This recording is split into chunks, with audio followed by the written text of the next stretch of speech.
Ya, asas yang ketiga boleh kita lihat di muka surat 131 ya.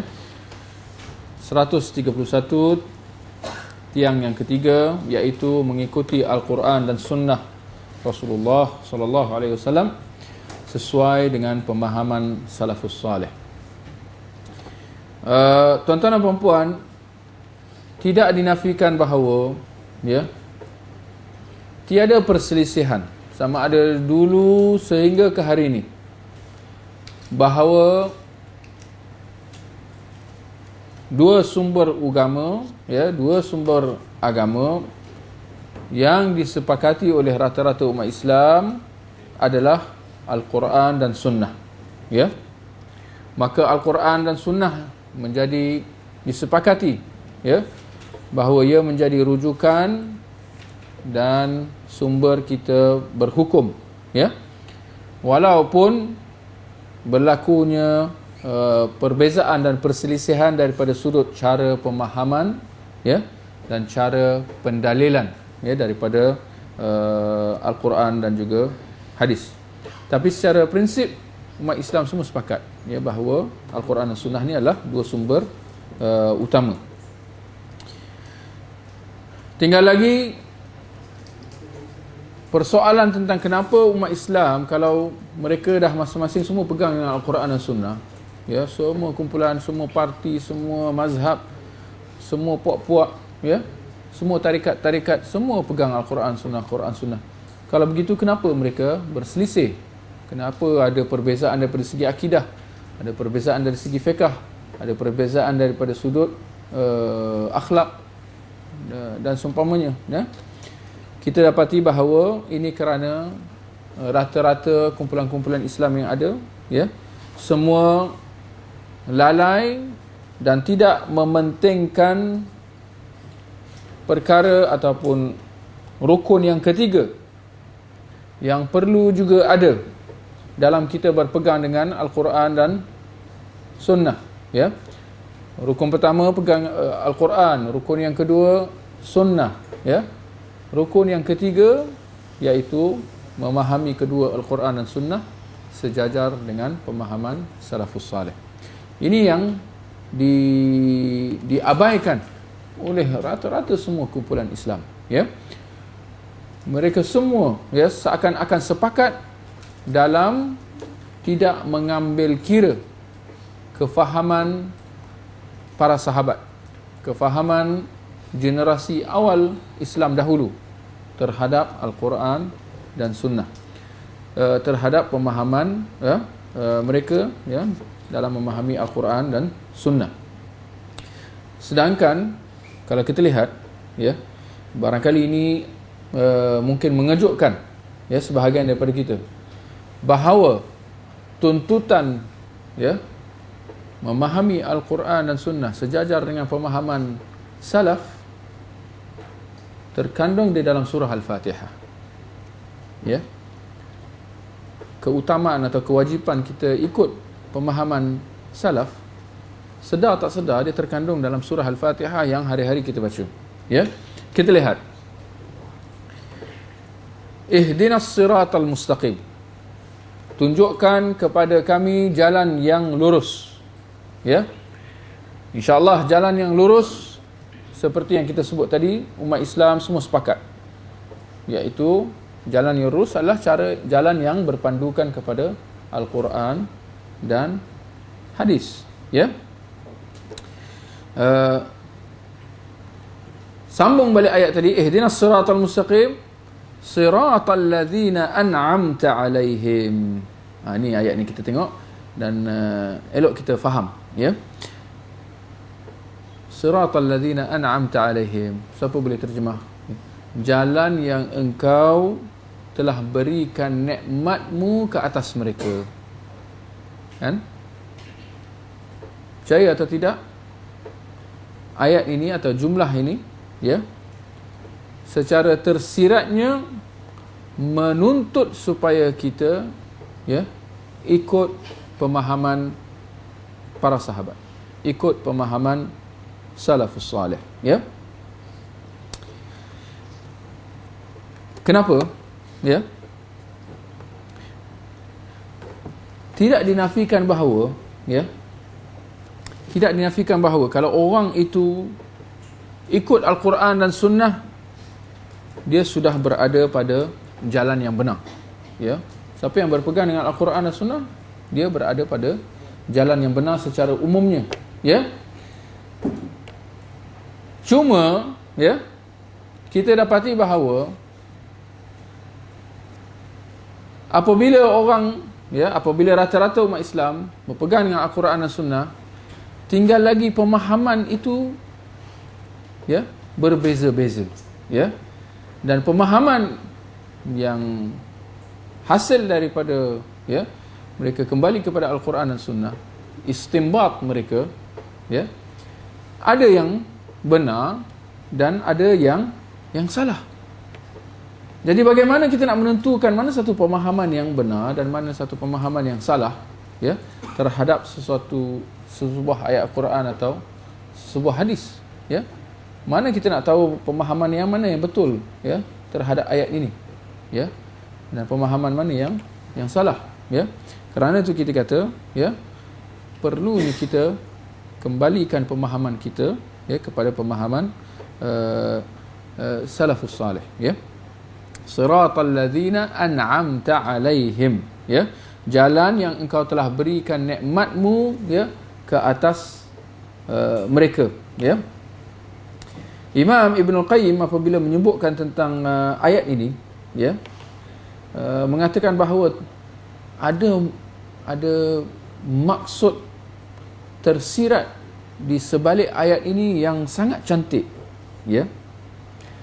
Ini kerana orang yang diberikan nikmat ke atas mereka, seperti dalam surah Al-Fatihah tadi, siratal ladzina an'amta 'alaihim, jalan yang engkau berikan nikmatmu atas mereka. Orang yang diberikan nikmat atas mereka adalah orang yang berjaya menghimpunkan dua perkara, ya. Yang pertama adalah ilmu yang bermanfaat, ya. Orang yang diberikan nikmat oleh Allah atas mereka, ya. Nikmat bagaimana? Ada dua. Yang pertama adalah ilmu yang bermanfaat dan amal yang saleh, ya.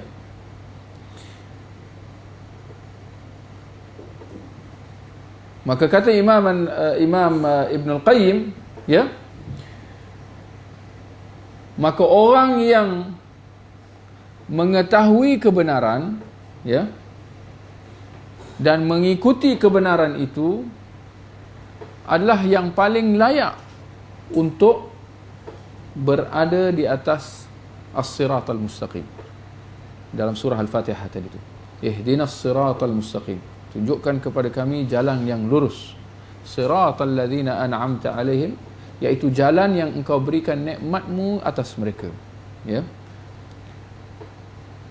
Kita dah sebut tadi bahawa orang yang diberikan nikmat oleh Allah atas mereka adalah mereka yang berjaya menghimpunkan dua perkara, iaitu ilmu yang bermanfaat dan amal yang soleh, ya. Dan kita mendapati bahawa para sahabat adalah orang yang paling layak, ya, untuk memperoleh nikmat ini. Kenapa? Kerana mereka telah mendapat ilmu yang bermanfaat daripada Rasulullah, ya. Mereka sebagai murid Rasulullah, tentu sahaja mereka telah menerima ilmu yang paling bermanfaat kerana ia datang terus daripada Rasulullah, ya. Dan dalam masa yang sama mereka telah beramal dengan ilmu yang mereka peroleh daripada Rasulullah, ya. Buktinya adalah kerana Rasulullah sentiasa, ya, memerhatikan mereka dan sentiasa memberi tunjuk ajarnya, ya, kepada mereka, ya. Maka para sahabat mereka telah bersama-sama dengan Rasulullah melihat wahyu turun kepada baginda, ya. Dan dalam masa yang sama Rasulullah telah menjelaskan wahyu tersebut, ya, kepada mereka daripada sudut pengajaran dan bahkan daripada sudut praktikal sekali. Nabi telah tunjukkan kepada para sahabat tentang cara solat, cara baca Al-Quran, cara berzikir dan seumpamanya, ya. Kita lihat Imam ataupun Abdullah bin Mas'ud, ya. Boleh buka surat 134, ya.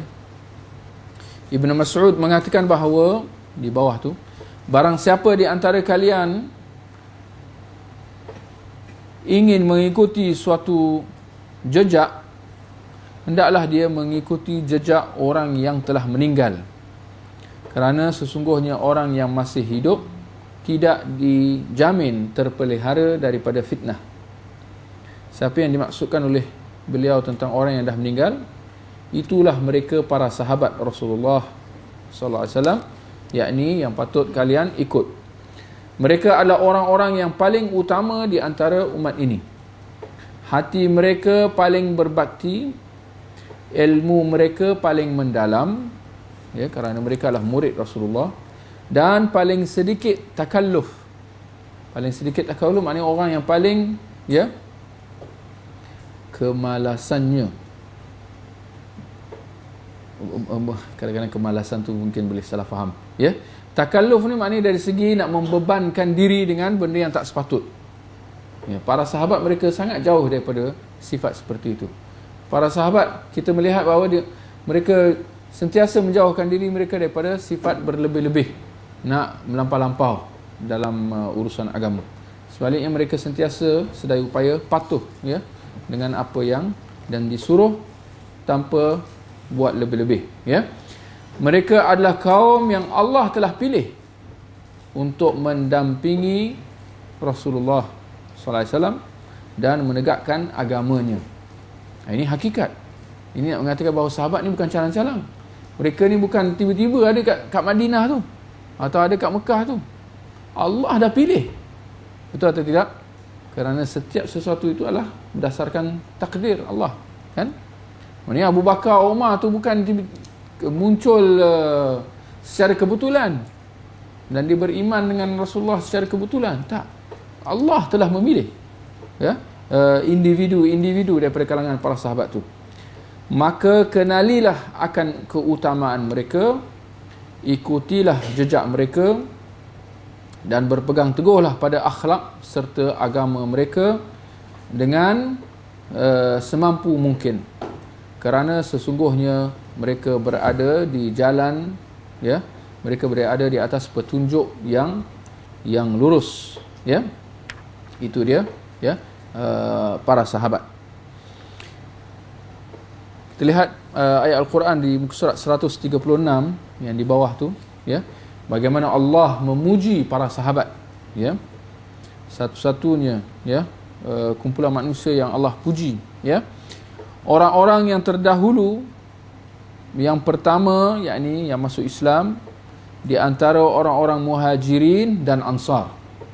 Disebut secara spesifik di situ, golongan Muhajirin dan Ansar, dan orang-orang yang mengikuti mereka dengan baik, ya. Allah redha kepada mereka dan mereka pun redha kepada Allah. Surah At-Taubah ayat 100, ya. Allah memuji golongan Muhajirin dan Allah memuji golongan Ansar, dan Allah tambah kat situ, dan orang-orang yang mengikuti mereka dengan yang baik. Moga-moga kita tergolong di kalangan mereka ini, iaitu orang-orang yang mengikuti mereka dengan baik. Walladzina tabauhum biihsan, ya. Kita lihat dalam sebuah hadis riwayat Bukhari Muslim, Nabi menyebutkan tentang kumpulan manusia yang terbaik secara terang dan jelas, ya. Tidak lain dan tidak bukan dengan tujuan untuk kita ikut, ya, kumpulan manusia ini. Sebagaimana dalam hadis, khairun nasi qarni, sebaik-baik manusia adalah mereka yang hidup dalam kurunku.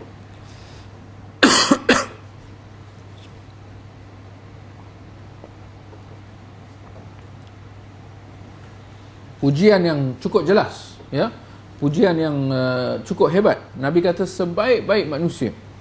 adalah mereka yang hidup dalam kurunku, yakni para sahabat.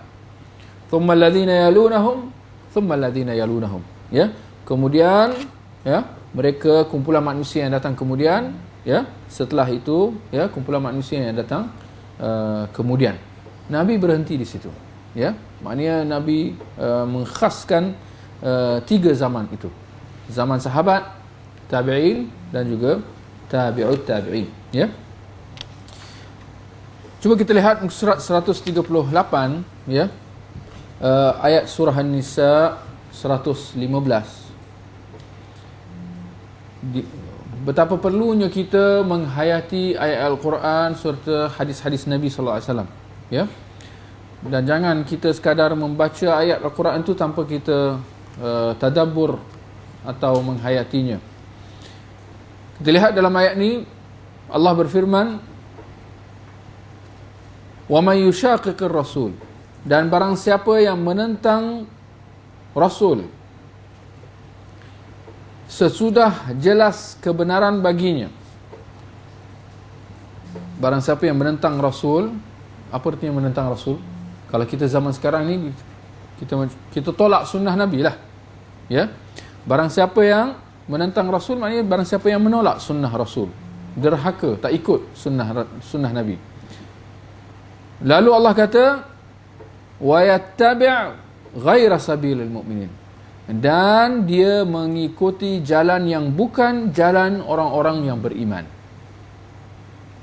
Apa hasilnya? Kami biarkan dia, ya, ke arah kesesatan yang telah dikuasainya itu, dan kami masukkan dia ke dalam neraka Jahannam, dan Jahannam itu adalah seburuk-buruk tempat kembali, ya. Siapakah yang akan dicampakkan ke dalam neraka Jahannam dalam ayat ni?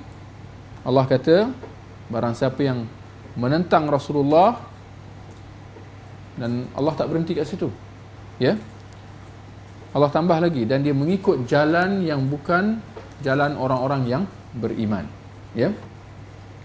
Kalau kita lihat dalam ayat ni, sekiranya Allah kata, dan barang siapa yang menentang Rasul sesudah jelas kebenaran baginya, maknanya dia secara sengaja dia tentang, sengaja dia tolak sunnah, bukan orang yang tak sengaja, kerana dia kerana telah jelas kebenaran baginya, ya.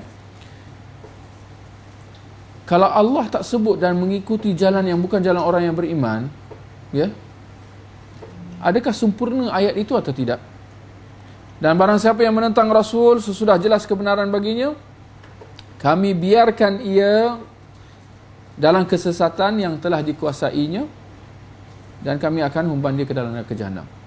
Kita akan mendapati bahawa ayat itu sempurna, ya. Maknanya kalau bahagian dan mengikuti jalan yang bukan jalan orang yang beriman, kalau tak ada pun dalam ayat ni, tidak apa. Ayat itu masih lagi jelas dan boleh difaham.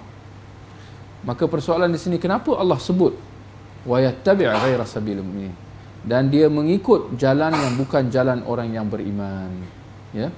Ini menunjukkan bahawa jumlah ini ada signifikannya, bahawa dalam masalah menolak sunnah Nabi ini, ya, dia ada implikasinya. Orang yang tolak sunnah Nabi, maknanya dia mengikut jalan yang selain daripada jalan orang yang beriman. Persoalan di sini, jalan siapakah yang dimaksudkan di situ? Jalan selain daripada jalan orang yang beriman, ya. Sekali lagi, tidak lain dan tidak bukan jalan para sahabat, jalan generasi awal salafus salih. Kerana mereka ini adalah orang-orang yang beriman secara yakin dan pasti, ya. Siapakah orang yang beriman yang pertama? Golongan orang yang beriman yang pertama dahulu, ya, tidak lain dan tidak bukan adalah para sahabat, ya. Para sahabat adalah orang yang beriman ketika mana turunnya ayat Al-Quran ini, ya. Maka ada dua perkara. Dia menentang Rasul dan dia tidak ikut jalan para sahabat, ya. Hasilnya kami akan biarkan dia dalam kesesatan dan dia akan dihumbankan ke dalam neraka Jahannam. Dia akan dibiarkan dalam kesesatan ketika di dunia, dan di akhirat nanti dia akan dihumban ke dalam neraka Jahannam. Ya. Maka ayat ini secara tidak langsung menuntut supaya kita bukan sahaja ikut sunnah Nabi, kita juga perlu ikut jalan orang yang beriman. Siapakah yang dimaksudkan dengan orang yang beriman di sini? Tentu sahaja para sahabat. Di muqaddimahnya, di depan sekali adalah para sahabat. Ya. Dalam sebuah hadis ya tentang perpecahan umat tadi yang kita telah baca dalam sesi yang pertama tadi, ya, bahawa umat Islam ini berpecah kepada 73 kumpulan. Akhirnya Nabi kata hanya satu sahaja masuk syurga. Siapakah mereka? Nabi mengatakan al-jamaah. Ya, al-jamaah maknanya kumpulan manusia. Al-jamaah maknanya satu jemaah lah, satu jemaah. Siapakah jemaah itu?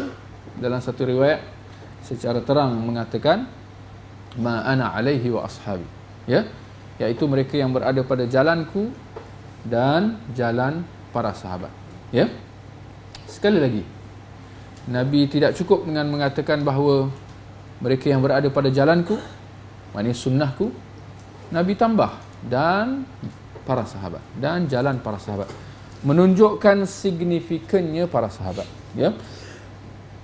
Menunjukkan pentingnya kita ikut para sahabat. Pentingnya kita tengok keadaan para sahabat. Bagaimana para sahabat beribadah. Bagaimana para sahabat beragama. Ya. Juga di antara hadis-hadis yang berkaitan, ya, dalam hadis yang sahih daripada Abu Daud, ya, sahabat Al-Irbad bin Sariyah, dia mengatakan bahawa Rasulullah sallallahu alaihi wasallam telah memberikan satu peringatan yang cukup berkesan, ya, kepada kami, sehingga kan mata kami berlinangan dan hati kami merasa gentar. Maka seorang sahabat mengatakan, wahai Rasulullah, berikanlah wasiatmu kepada kami. Ya. Kita lihat wasiat ni sebenarnya relevan dia sampai ke hari ini. Bahkan kita di Malaysia pada hari ini pun sepatutnya wasiat Nabi ini kita jadikan sebagai peringatan buat kita. Kita dengar wasiat ni. Nabi kata, usikum bitaqwallah. Aku berwasiat kepada kamu supaya kamu bertakwa kepada Allah. Ini wasiat yang paling penting, bertakwa kepada Allah. Was-sam'i wa ta'ah, dengar dan patuh, ya, kepada pemerintah. Wa in kana 'abdan habasyian, walaupun dia seorang hamba Habsyi. Lalu Nabi kata, fa innahu man ya'ish minkum fasayara ikhtilafan katsira. Sungguhnya barang siapa yang hidup panjang, umurnya panjang daripada kalangan kamu, dia akan melihat perselisihan yang banyak, perpecahan yang banyak. Ya. Maka Nabi mengatakan, Nabi memberikan petunjuknya, pesanan dia dengan dikata, fa'alaikum bisunnati wa sunnatil khulafa'ir rasyidin. Maka hendaklah kamu berpegang dengan sunnahku dan sunnah para khalifah ar-rasyidin, para khulafa' rasyidin. Ya. Tamassaku biha wa 'addu 'alaiha bin nawajis. Hendaklah kamu berpegang dengannya, bahkan gigit sunnahku dan sunnah para khalifah tu dengan gigi geraham kamu. Lalu Nabi memberi peringatan, wa iyyakum wa muhdatsatil umur, dan hendaklah kamu berhati-hati daripada benda-benda yang baru, benda-benda tokok tambah ni, ya. Fa inna kulla muhdatsatin bid'ah. Sekali lagi, ya, Nabi beri peringatan, kerana sesungguhnya setiap benda yang bid'ah tu adalah kerana setiap benda yang baru itu adalah bid'ah. Wa kullu bid'atin dalalah, dan setiap benda yang bid'ah dan setiap bid'ah adalah kesesatan. Ya. Kita lihat, ternyata Nabi dalam wasiat dia ni mengingatkan kita bahawa akan adanya perselisihan, akan wujudnya berbagai-bagai aliran pemikiran dan pemahaman. akan wujudnya perpecahan di kalangan umat Islam. Seakan-akan Nabi dah tahu. Ini tidak lain dan tidak bukan kerana Nabi mendapat wahyu, ya. Maka Nabi berikan nasihatnya kepada kita untuk apabila ada perbalahan ni, apa yang kita kena buat? Nabi ingatkan supaya kita kembali kepada sunnah baginda, dan sekali lagi Nabi tak berhenti kat situ. Nabi kata apa? Sunnahku dan sunnah para khalifah. Ya. Dalam hadis sebelum tadi tentang perpecahan umat tadi, ya. Nabi mengatakan semua masuk neraka kecuali satu. Mereka adalah golongan yang berada pada jalanku dan jalan para sahabat. Sekali lagi Nabi sentiasa sebut para sahabat. Khulafa ar-Rasyidin jelas mereka adalah daripada kalangan para sahabat, ya. Dan di samping itu Nabi ingatkan supaya kita menjauhi hal-hal tokok tambah. Benda-benda yang baru ni, benda-benda yang pelik-pelik ni, yang bukan daripada agama ni, tinggalkan. Kan? Tak kira dalam apa juga, ya. Benda-benda baru ni kita kena jauhkan diri kita daripadanya, ya.